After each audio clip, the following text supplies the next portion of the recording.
Assalamualaikum, selamat pagi anak-anak. Selamat datang di pembelajaran akuntansi perbankan syariah. Bagaimana kabarmu hari ini?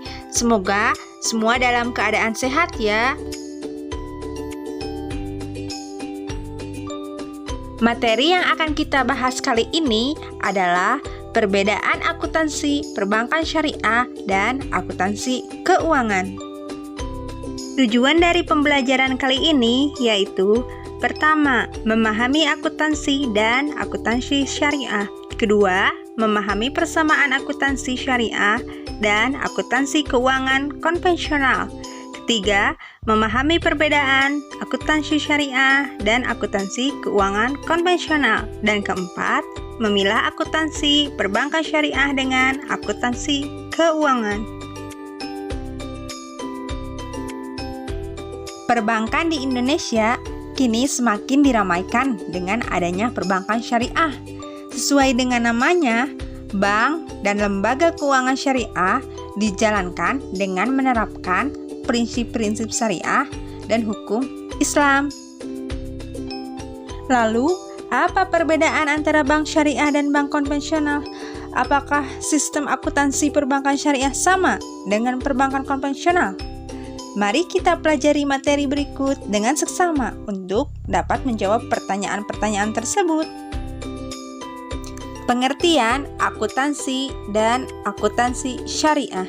Akuntansi dapat didefinisikan sebagai suatu proses pengidentifikasian, pencatatan, pengikhtisaran, penyajian atas transaksi suatu entitas usaha, serta penafsiran hasil-hasilnya dalam rangka pengambilan keputusan ekonomi.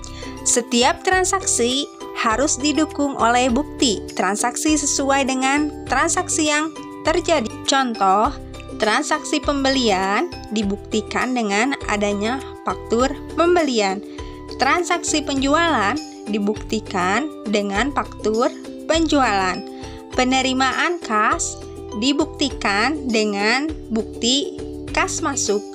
Transaksi pengeluaran kas dibuktikan dengan bukti kas keluar, dan sebagainya. Sementara itu, akuntansi syariah dapat diartikan sebagai suatu proses pengidentifikasian, pencatatan, pengikhtisaran, penyajian atas transaksi syariah suatu entitas usaha, serta penafsiran hasil-hasilnya dalam pengambilan keputusan ekonomi dan hukum syariah Islam.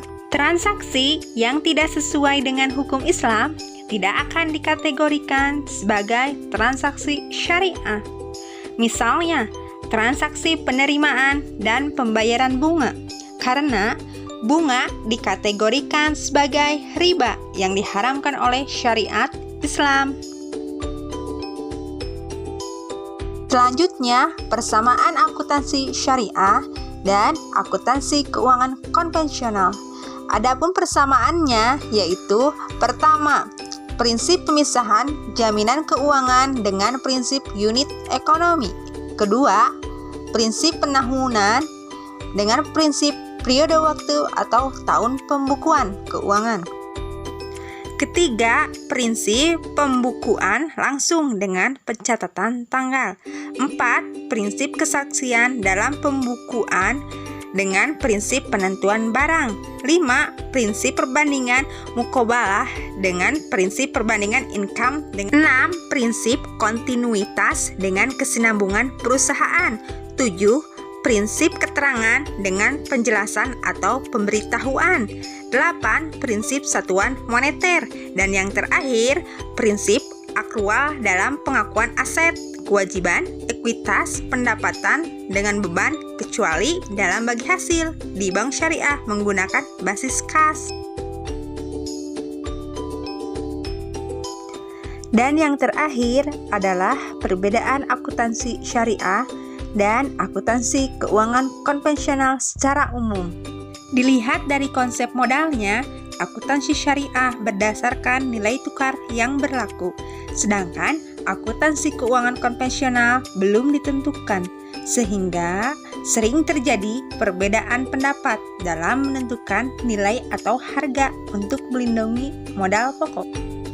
Dilihat dari penerapan aktual basis, akuntansi syariah dan akuntansi keuangan konvensional hampir sama, hanya saja yang membedakan adalah akuntansi syariah bagi hasil menggunakan basis kas, sedangkan akuntansi keuangan konvensional tidak ada bagi hasil.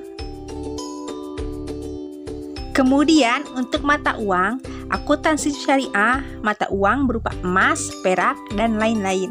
Bukan tujuan segalanya, melainkan hanya sebagai perantara untuk melakukan pengzukuran dan penentuan harga. Sedangkan akuntansi keuangan konvensional, mata uang kertas, digunakan dalam transaksi entitas usaha. Dan yang terakhir dilihat dari laba. Untuk akuntansi syariah, jika labanya dari sumber yang haram, tidak boleh dibagi untuk mitra usaha dan tidak boleh dicampurkan pada modal pokok. Sedangkan akuntansi keuangan konvensional, jika laba dari sumber yang haram dapat dibagikan kepada pemilik perusahaan. Nah, anak-anak, sampai di sini dulu pembahasan materi kita kali ini. Kita akan bertemu lagi pada pembahasan materi selanjutnya. Wassalamualaikum warahmatullahi wabarakatuh.